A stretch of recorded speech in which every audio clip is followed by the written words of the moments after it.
जी, हेमंत जी, एक इंटरेस्टिंग बात मैं आपको और बताना चाहता हूँ। आपने बजाज फाइनेंस के बारे में पिछले 2-3 दिन चर्चा करी काफ़ी, बैलेंस शीट की स्ट्रेंथ किस हिसाब से लोग दोबारा वहाँ पर आ रहे हैं फाइनेंसिंग के लिए। हम लोग जब 1950-1970 के आसपास की लो ट्रैक कर रहे थे बजाज फाइनेंस पर, तो वो अक्टूबर 2018 का लोवेस्ट प्राइस था। यही आप कोटक महिंद्रा बैंक में देख रहे हैं, जो आपने लगभग 1,000 रुपए का 1,010, 1,020 का जो लो देखा, वो अक्टूबर 2018 का ही लो है। तो जितने भी फाइनेंशियली स्ट्रॉन्ग बैलेंस शीट्स हैं, चाहे वो अलग अलग सेक्टर में हो, वो वहां से आपको रिवर्सल आती हुई दिखा रही हैं। और अब कोटक महिंद्रा बैंक आपके सामने 1181 के आसपास है। इस पर एक बाय की मोहर लगवाते हैं, क्योंकि शुभम जी ने राय दी है और इसको हम लगातार ट्रैक करते देखेंगे। लगभग 1737 का जो ऑल टाइम हाई था, उसके बाद कोटक महिंद्रा बैंक आपको 1180 के आसपास एक अच्छा क्यूआईपी करता हुआ दिखा रहा है। ये सूत्रों के हवाले से आपको यतिन जी खबर देते हैं। यतिन जी, आपका हमारे साथ जुड़ने के लिए बहुत बहुत शुक्रिया। 10 के दमदार ट्रेड्स को आगे बढ़ाते हैं। समय है नया खिलाड़ी आज का। मेरे ख्याल से नीरज जी भी थोड़ी देर में जुड़ जाएंगे, लेकिन उससे पहले दोनों शुभम जी और कृष सुब्रमण्यम साहब से उनकी दो दो पिक्स शेयर करवा लेते हैं, जो कि बचे हुए सत्र के लिए उन्होंने एडवाइस की है। शुभम जी, आप सुबह से जुड़े हुए हैं, तो पहले बारी कृष सुब्रमण्यम जी की। नमस्कार शैलेंद्र। आज की जो हम माहौल देख रहे हैं एक्सपायरी के चलते काफी इंकरेजिंग है, लेकिन फिर भी अब मेरा मानना है कि शायद ये 9150 निफ्टी में काफी क्रिटिकल हो सकता है। उसके ऊपर अगर ब्रेकआउट देखने को मिली तो मेरा मानना है कि शायद एक्सपायरी में हम अच्छी खासी 9300 400 तक जाने की संभावना है। और यहाँ पर बैंक निफ्टी जो काफी एक लगाड़ रहा है, इसमें हम आज एक अच्छी खासी तेजी देख रहे हैं। और यहाँ पर भी हमारा मानना है कि शायद एक्सपायरी तक 18,500 तक आने की संभावना है। तो इसमें मेरा कॉल है, यानी कि अगले हफ्ता एक्सपायरी का जो वीक है, मई 30 20 28 तारीख को जो एक्सपायर हो रहा है, वहां पर 18,100 का कॉल खरीदारी करके चले। 430 का प्राइस के अराउंड ट्रेड कर रहा है, 630 का टारगेट है और 303 का स्टॉप लॉस। और स्टॉक स्पेसिफिक यहाँ पर डाबर डाबर अगर आप देखें तो अभी तक मई महीने में काफी कमजोर यहाँ पर ट्रेड कर रहा है, लेकिन लॉन्ग टर्म सपोर्ट के आसपास आ गया। तो मेरा मानना है कि शायद एक्सपायरी जैसे जैसे नजदीक आएगी, यहाँ पर शॉर्ट कवरिंग देखने को मिल सकती है। टावर में खरीदारी करके चले, 465 का टारगेट, 430 का स्टॉप लॉस।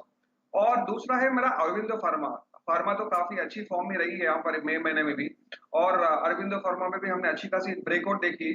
तो मेरा मानना है कि शायद अगेन यहाँ पर एक्सपायरी को लिहाज रखते हुए यहाँ पर खरीदारी कर रहे हैं। 700 का कॉल, जो मेरा मानना है कि शायद 25 26 के आसपास ट्रेड कर रहा है। 45 का टारगेट दे रहा हूँ और 17 का स्टॉप लॉस।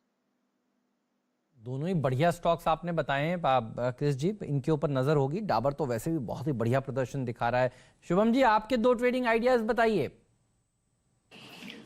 हेमंत जी, पहला तो जो आइडिया है वो आपका और मेरा दोनों का ही फेवरेट है, टाटा कंज्यूमर। और जो कंजम्पशन की थीम की आप थोड़ी देर पहले बात कर रहे थे, मुझे लगता है उस सूची में टाटा कंज्यूमर भी अब ऐड होना चाहिए, बिकॉज यहाँ पे एक अच्छा ब्रेकआउट आता हुआ दिख रहा है। और ये जो कंसोलिडेशन ऑलमोस्ट हम 8-9 ट्रेडिंग सेशन से देख रहे हैं, हो सकता है कि वहाँ पे एक न्यू हाई बनता हुआ दिखे स्टॉक में। तो 360 का स्ट्राइक का जो कॉल ऑप्शन है वो खरीदने की राय है। 20 रुपए का टारगेट होगा, 6 रुपए का स्टॉप लॉस मेंटेन करें। और एक सेल का कैंडिडेट है। सो मार्केट में अगर हम देखें तो आज थोड़ा सा आईटी में से थोड़ा टेम्पररी एक बिकवाली आता हुआ दिख रहा है। और मुझे लगता है कि प्योरली शॉर्ट टर्म पर्सपेक्टिव से, 1-2 दिन के पर्सपेक्टिव से अगर हम देखें तो इन्फोसिस में यहाँ पे जो कुछ समय पहले एक गैप क्रिएट हुआ था, वहां तक पुल बैक हो गया और आज फिर से यहाँ पे कमजोरी देखने को मिल रहा है। तो मुझे लगता है एक ट्रेडिंग शॉर्ट यहाँ पे हम बना सकते हैं। तो 660 के स्ट्राइक का पुट ऑप्शन को खरीदने की सलाह है। 16 रुपए का टारगेट होगा और 5 रुपए पे स्टॉप लॉस मेंटेन करें। चलिए, ये राय आपको मिल रही है इन्फोसिस के एक ऑप्शन ट्रेड पर। स्टॉप लॉस 5 और टारगेट आपके सामने 16। चलिए, टाइम हो चुका है नया खिलाड़ी आज का। मेरे ख्याल से नीरज जी भी हमारे साथ जुड़ चुके होंगे ऑनलाइन, और हेमंत जी तो हमारे साथ हैं ही। तो चलिए, अगर नीरज जी हमारे साथ हैं तो पहले उनको मौका देते हैं आज शुरू करने का। नीरज जी बताइए, आपकी 2020 टीम के लिए कौन सा एक ऐसा नया खिलाड़ी है आज जो आपकी टीम में फिलहाल सम्मिलित हो रहा है? नया खिलाड़ी जो हमने चुना है वो समर थीम से है और कंजम्पशन थीम से है। उसका नाम है वरुण बेवरेजेस। ये पेप्सी के लिए काम करते हैं, और इसको चुनने के पीछे वजह ये है कि समर सीजन इस कंपनी के लिए, इनके लिए बेस्ट सीजन होता है जहाँ पे मैक्सिमम डिमांड जनरेट होती है, तो इसीलिए इनको चुना है। और साथ में अब धीरे धीरे जो है इकोनॉमीज ओपन हो रही हैं, देश में जगहों जगहों पे अब लॉकडाउन खत्म हो रहा है, तो इनके लिए जो शुरुआती दिक्कतें थी लॉजिस्टिक्स की वो खत्म होती है दिख रही है। बहुत ही स्ट्रॉन्ग कंपनी है फंडामेंटली। इन्होंने करीब 90% एवरेज 5 साल से प्रॉफिट ग्रोथ अपनी दिखाई है, जो सिग्निफिकेंट है, शायद इस सेगमेंट में किसी कंपनी ने नहीं दिखाई होगी। और इन्होंने बहुत बेहतरीन तरीके से अपनी सेल्स को बढ़ाया है। पिछले 5 साल के अगर आप नंबर्स पे नजर डालें तो आपको दिखेगा कि जो पिछले साल जिन्होंने अपना रखा था साल का, 7-7.5 हजार करोड़ की सेल थी, इस बार वो उससे ज्यादा सेल बढ़ाने की स्थिति में दिख रहे हैं, जो अनुमान लगाया जा रहा है। और मुनाफा भी इनका करीब 500 करोड़ के आसपास के आएगा। इसके अलावा चुनने की वजह ये भी है कि मार्केट में इनका बड़ा डोमिनेंस है। पूरे भारत में अगर आप ज्योग्राफिकली देखें तो इनके पास मार्केट शेयर जो है वो कई जगहों पे बहुत ज्यादा है। 40% मार्केट शेयर इनका नॉर्थ और ईस्ट में अगर आप पूरा देखें। अगर आप साउथ में जाएं तो वहाँ पे 25% मार्केट शेयर है। और इसके अलावा दूसरे देशों में भी इनका कारोबार है, नेपाल, श्रीलंका, मोरक्को जैसे, क्योंकि फ्रेंचाइजीज का काम करते ही है एफएफसी के लिए, तो इनके पास है। और इंडिया से इनको करीब 77-78% के आसपास का ब्रेकअप है रेवेन्यू का। बाकी इनका फॉरेन से आता है। तो जिस तरीके से कंपनी आगे ग्रो कर रही है, कई और सारी फ्रेंचाइजी इन्होंने दी है और धीरे धीरे इनका डोमिनेंस बनना, मुझे लगता है कि समर थीम के साथ ये फिट बैठता है और कंजम्पशन थीम के साथ भी बैठता है। बहुत ही स्ट्रॉन्ग कंपनी है। इसको लोग चाहे तो अपने पोर्टफोलियो में भी रख सकते हैं और ट्रेडिंग के लिहाज से भी रखना तो उसमें भी रख सकते हैं। दोनों तरीके से कंपनी फिट बैठती है। तो मेरी तरफ से होगा कि वरुण बेवरेजेस में खरीदारी करनी चाहिए।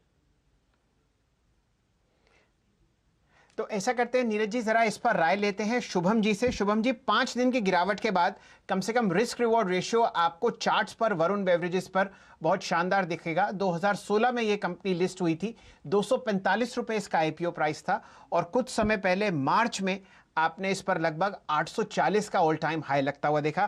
फिलहाल 609 पे आपके आसपास आपको ये ट्रेड करता हुआ दिखेगा। शुभम जी, आपकी राय वरुण बेवरेजेस पर? शैलेंद्र जी, एक अच्छी बात यह है कि स्टॉक अपने अहम सपोर्ट के आसपास प्लेस्ड है और 600 का जो लेवल है वो अगर हम देखें तो ऑलमोस्ट 20 अप्रैल से अभी तक वो लेवल टूटा नहीं है। और जब जब अटेम्प्ट हुआ उसके नीचे जाने का तो इमीडिएटली हमें एक रिवर्सल देखने को मिला है। तो मुझे लगता है कि आज जो एक रिबाउंड देखने को मिल रहा है उसमें एक मीन रिवर्जन आता हुआ दिख सकता है, जिसका मतलब है कि 640 तक के लेवल यहाँ पे रिटेस्ट होते हुए दिख सकते हैं। तो मेरी राय में यहाँ पे एक लॉन्ग ट्रेड बनाए, 598 पे एक स्टॉप लॉस मेंटेन करें और 640 तक का यहाँ पे टारगेट होगा।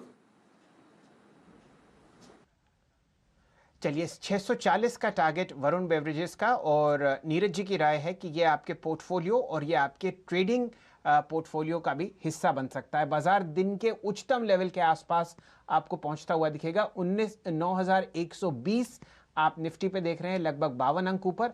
निफ्टी बैंक में आपको मजबूती और बनती हुई दिख रही है, 284 अंक ऊपर, 18,121। पूरी इकोनॉमी आपको खुलती हुई दिखेगी और वो तेजी और वो मजबूती आपको फिलहाल बाजार में रिफ्लेक्ट होती हुई दिख रही है।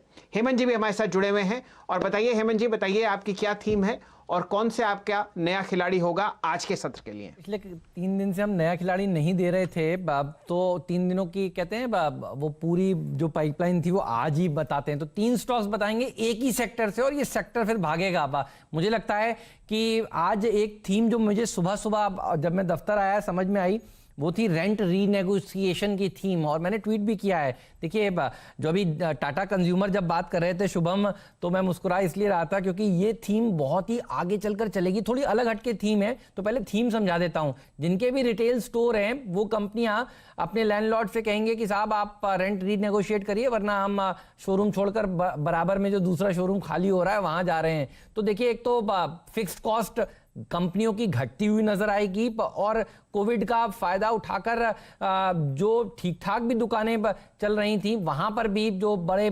रिटेलर्स हैं जो सही समय पर पैसा दे देते हैं, चुका देते हैं किराएदार हैं, वो देखिए अपने रेंट को रीनेगोशिएट करेंगे और ये हो रहा है। प्राइवेट सेक्टर बैंक्स कर रहे हैं, पीएसयूज बैंक्स पता नहीं कर रहे हैं, लेकिन आपने कुछ दिनों पहले स्टोरीज देखी होंगी कि कई प्राइवेट सेक्टर बैंक्स ने इस तरह के काम करने शुरू कर दिए हैं। और आज हमने सुना जुबिलेंट फूड वर्क्स से भी कि देखिए वो भी कह रहे हैं कि कुछ स्टोर्स को तो बंद कर देंगे जो नॉन प्रॉफिटेबल हैं और कुछ स्टोर्स के रेंट को रीनेगोशिएट करेंगे। तो आइडिया यहां से आया आप। और रूरल इकोनॉमी जो खुल रही है वो तो बढ़िया बात है ही, ऑटो शेयर भाग रहे हैं। मुझे लगता है फुटवेयर कंपनियों के ऊपर नजर होनी चाहिए। पहला स्टॉक होगा लिबर्टी शूज, और आप भी जानते हैं गांव-गांव में तो इनके स्टोर्स हैं ही, हर जगह इनके स्टोर्स हैं, और अब इकॉनमी जिस तरह से रीओपन हो रही है, मुझे लगता है ये वापस से डिमांड क्रिएट होती हुई नजर आएगी। तो ये वो स्टॉक है जो शानदार प्रदर्शन दिखा सकता है। लिबर्टी शूज में एक अच्छी खासी रैली देखने को मिल सकती है। और देखिए, इन्होंने वैसे भी पिछले कुछ दिनों में जब इंटरव्यूज दिए हैं, शैल जी, तो साफ कहा है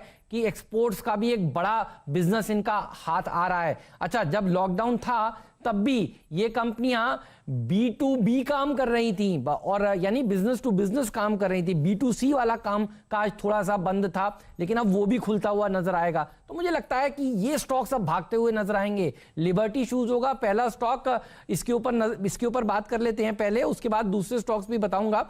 लिबर्टी शूज में देखिए एक अच्छी खासी रैली आगे देखने को मिलेगी। अच्छा, 10% का अपर सर्किट वाला स्टॉक है, तो देखिए अब 5% ऊपर है, लेकिन अभी भी यहां पर 5% की जगह मुझे लगता है बाकी है। तो नया खिलाड़ी एक नहीं 3 है। पहला होगा लिबर्टी शूज, इसके ऊपर नजर शैल जी सबकी होनी चाहिए। ये सर्किट वाला कैंडिडेट है मेरे हिसाब से।